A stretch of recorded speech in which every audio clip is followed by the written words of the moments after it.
Hey everybody, it's the Epistemologers here today, and we're going to talk about why we choose to be anonymous, because the answer might not actually be what you think. Aside from, a lot of people choose to be anonymous for like doxing reasons, or they can say things, and yeah, there's some good points in there, but we specifically choose it for a very interesting reason, at least I think. And it's because we prefer that people engage with our ideas. And we could go on and have our faces, and I mean, there's some challenges to that with just the way that we operate, but we could certainly do that and be have a face to the voice and the name, and put ourselves out there. But we choose not to, in part because we think you don't want to build the trust of a person with their face and their name. You want people to engage with the idea, and that's what we're kind of trying to accomplish. Yeah, I want to encourage interfacing with the explanation directly and just thinking them through, rather than using someone's credentials as a... Yeah, you don't want... There's a lot of people that we have engaged with that rely a lot on the fact that they're a professor, or they're a journalist, or have written a book on the subject, to sort of intimidate people into not engaging with their idea and having other people just accept that as some sort of fact. When really... Yeah, and sometimes the intimidation factor just becomes too much. Mm-hmm. They become very unapproachable. Sometimes that's their character. The character that they're trying to present is this unapproachable sort of guru. Like, they'll use obfuscatory language. That's just the way they do it. And it's not clear, and everyone understands that it's not clear, but they don't really want to get in there and really spar with them because they don't really understand what they're saying, and so they don't want to look stupid. Yes, and that's... But then the problem just is the fact that they're using obfuscatory language to begin with, and you don't really need to be terribly concerned that you're incorrect. Right, about criticizing the use of obfuscatory language. Can you put that in better terms? You know what I'm trying to say? Well, I was going to add in that about the guru thing. You shouldn't be following a guru that's unapproachable. The whole thing you should be looking for, people should look for, is to engage with the ideas and understand them. If you have somebody who's using complex terminology or using a bunch of jargon to try to get their point across and to intimidate you, they're typically doing it because they're afraid that they are wrong in some way, and they want to obfuscate it. They want to hide it from you so that you don't see the problems in it. Yeah, perfect. Yeah. So it's about exposing ideas. You want to expose them and make them really clear to reason about, so that the more minds we have on it, the better chance we're going to find its problems. Right. And that's actually what make them good ideas, is because they're exposable, they're exposed, and well-constrained ideas, that is, ideas that are compared or at least contrasted with other ideas, a lot of other ideas, are better guesses, because then that exposes even more problems. The more constraint we have against the ideas is more opportunity to reveal problems. And that's actually why we like citations, and why we like evidence, and why we like facts, and I guess pretty much any explicanda. It's why we like to bring in theories, good theories about the world, is because all of it is just an interlocking web of ideas, logically interlocking. And all of it just gives a lot of surface area for exposing problems. So it's actually the exposure of problems that is more valuable than having evidence support our ideas. That's actually not how it works. Yeah, because evidence, it's good to have evidence. I don't think we'd ever say that it's bad to have evidence to, and I'm going to violate to support. I would say essential. Yeah. I would say essential to have evidence. It's essential to have evidence because you can constrain the idea that you have, right?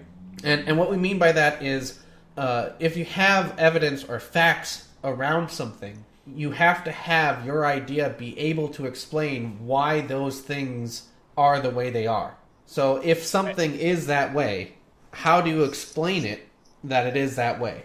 And if your explanation does not cover that, you can kind of go, it doesn't mean it's necessarily wrong, but it really should raise up some red flags. Right. So if you have the tools to examine an explanation that is basically just logical deduction, that's pretty much all you need. Maybe recognition of common pitfalls and misconceptions, fallacies, that kind of thing. But if you understand the rules of logic, you have what you need to find problems, which are basically just logical conflicts, in any, what do you want to call it, like graph or constellation of ideas, if that's more illustrative. Yeah. Well, a web of ideas. You can just deduce or reason over the structure and find problems with it.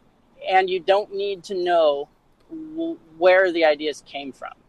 It's not really an important part of examining the ideas, because they are typically identifiably bad just by analyzing them as is. You don't need to worry about where any of the ideas came from. Right. So this is why in past videos I've said, I don't care if someone is shown to be a liar or if they're wrong about this or that or anything. Typically, those kind of accusations are meant to discredit them permanently, and it's always a fallacy. Right. They could always just turn around and start saying correct things, and so you're going to miss out on some things. And it's dangerous to assume that if somebody's a liar, they will always lie about whatever they're going to lie about. Right, it's just blind extrapolation. Yes. Yeah. So, but it's possible that you can take a source of information and build an explanation about their character and their intent, and just kind of guess at what they're all about, what their background is, what their family looks like. You can build all kinds of things about a source of information. And that can be helpful in determining why they are going about saying this information. Right. But yes, but you're still analyzing an explanation. Yeah. An explanation of the source. Yes, right? and why they'd say the things that they do. Right. Yes. When I'm hearing a lot of people trying to debunk some theory or group, worldview or whatever, and they're going at it by debunking, they'll identify members of the group and they'll demonstrate they did something wrong, potentially. And then they'll try to say that this is representative of the whole group as a discrediting effort. So basically, you're able to build this explanation that their intent was to discredit the group, and that's fallacious. It's a pretty simple reasoning process. So you can say basically, if their intent was to genuinely get to the bottom of something, to actually figure something out, you can kind of intuit that. But the intent does matter. Yep. So as long as we're all kind of just trying to figure things out, it's really about finding and correcting mistakes, misconceptions, errors, where we're wrong, finding where we're wrong, trying to express it better and more clearer all the time. So cycling that back to why we prefer to remain anonymous, in part, it's because the need to show ourselves, or the idea that putting our faces or putting a logo or giving our names shouldn't ever really give a lot of credit to what our ideas are. It's more of a distraction. Yeah. So if you figure out my credentials look a certain way and then decide that means I'm knowledgeable about something, that's probably a mistake. Right. You should take expertise to indicate that I'm a source of good explanations, not necessarily something that should be trusted. I'm not really necessarily something that should be trusted. You should just think through what I'm saying. Yep. And use your own judgment. And if what I'm saying is very clear, generally, and if it's well reasoned, you'll come to that determination. I've said this a few times in various videos, but if you're a scientist and somebody is not believing what you're saying, it's more of a deficit on you than it is on them, right? You're not explaining well enough for them to understand what they're saying. And yes, there are people who will be obtuse, who purposefully, just try to say, I don't understand, right? And they're not really trying to understand. However, in dismissing those obtuse people, scientists have often, and I'm painting with a broad brush, but people can not miss out on explaining to other people who are wanting to listen. And so, Yeah.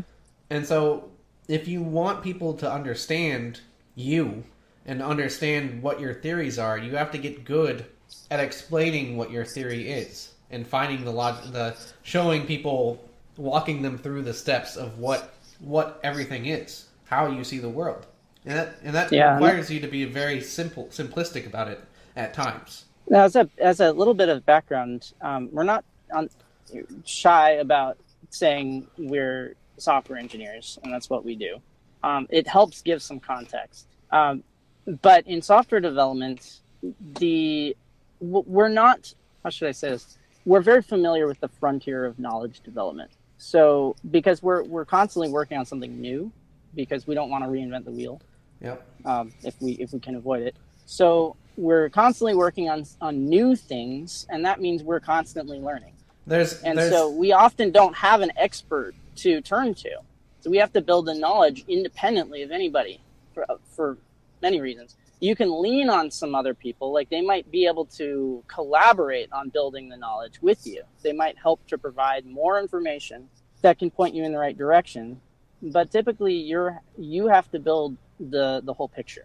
And if you don't build the whole picture, your program that you're writing will prove that you don't understand that area, because that's what a program is. It's a proof. And it will have bugs. We'll have bugs. Bugs exist because the developers didn't understand something. Yep. So in software development, we have to be familiar with that bleeding edge of knowledge development, so we know what a knowledge building community will look like. And it's messy.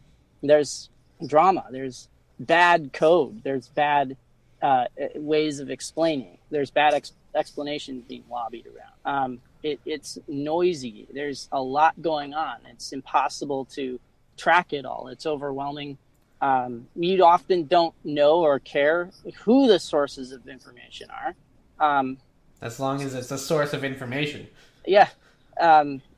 So it's an interesting experience, and I'd recommend it just for that, because it can give you the tools necessary to build knowledge and know what that looks like. But I've taken that and I've applied it to other communities to see, who's building knowledge progressively. They're doing it well, and I've found it in unlikely places. Yeah.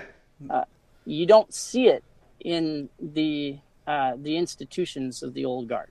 You just don't see it. Well, what you mean is you don't see it in the government, the media, news outlets, so many institutions. Any of the just institute. What you find it is in those crazy anonymous board 4chan people, right? the anonymous, and I'm saying anonymous again, but the anonymous people who are just contributing to a bunch of random threads on a forum somewhere.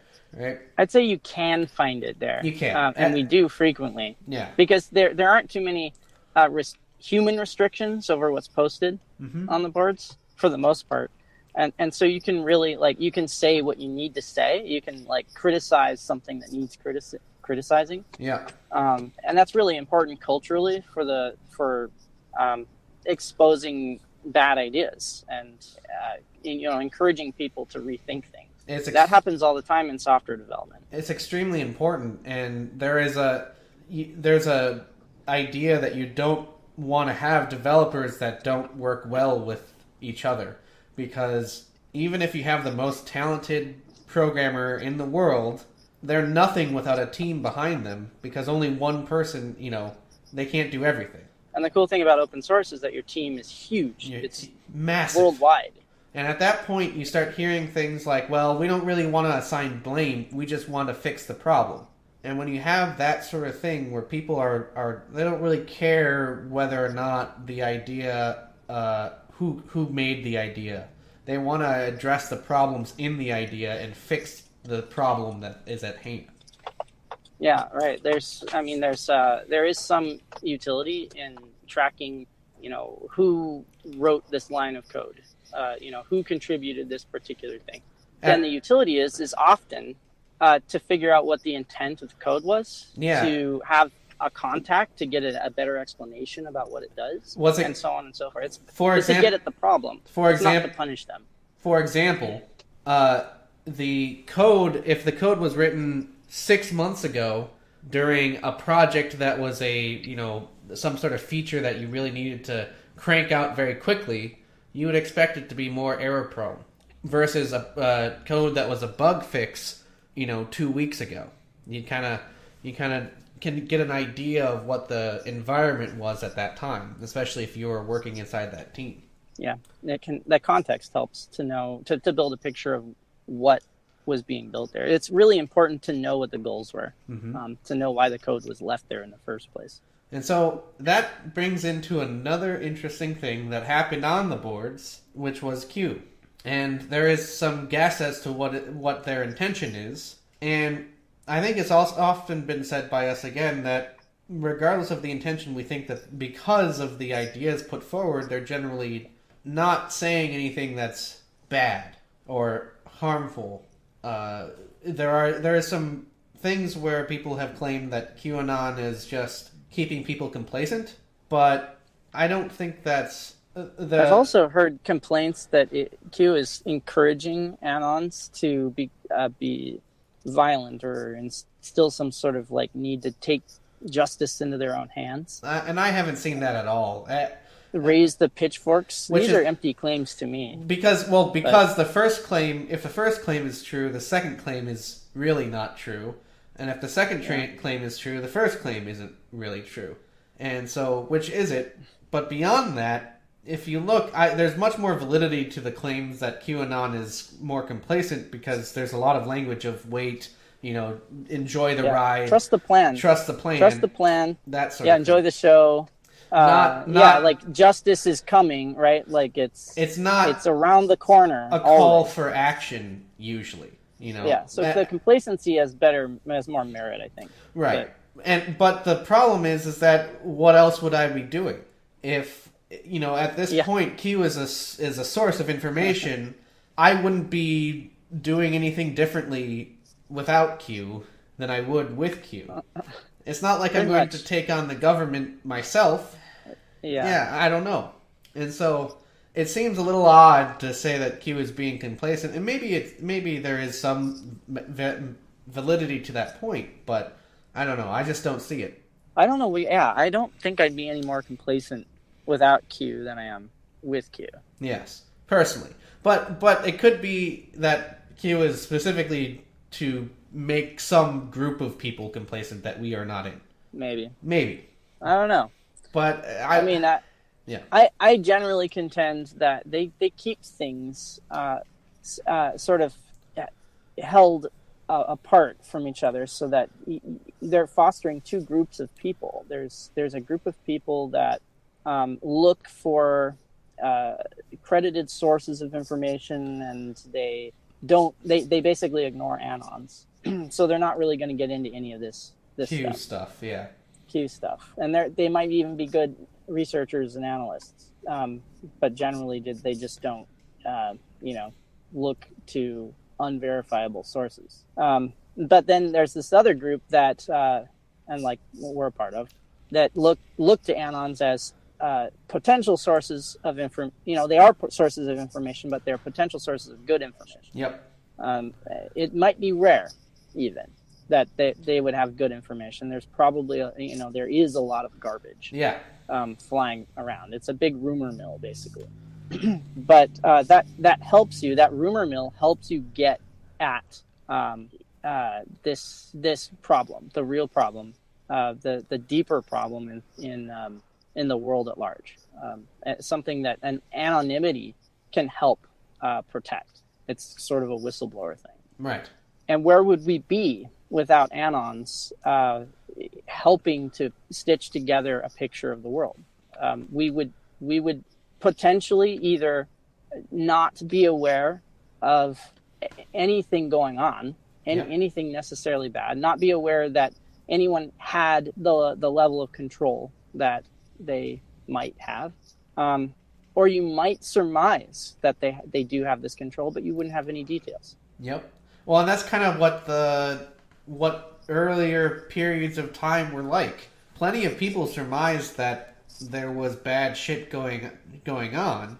It just they couldn't communicate. They couldn't work on it together and find more and more. And so, I mean, the JFK docs got released, and there is some shady stuff in there. But in the 60s, people generally thought, oh yeah, there's something weird going on here. But they didn't have any method of but there wasn't any culture of digging, really. Yep. There were just independent researchers, if anything. Yep. If they weren't, they'd get shut down, potentially. Or just discredited, or just no one would take pay them any seriously. attention to them. Yep. So, anyway. But now we have a culture of digging through things and actually getting to the bottom of things, whether it's right or wrong. It could be incorrect information, or it could be correct information. Yeah.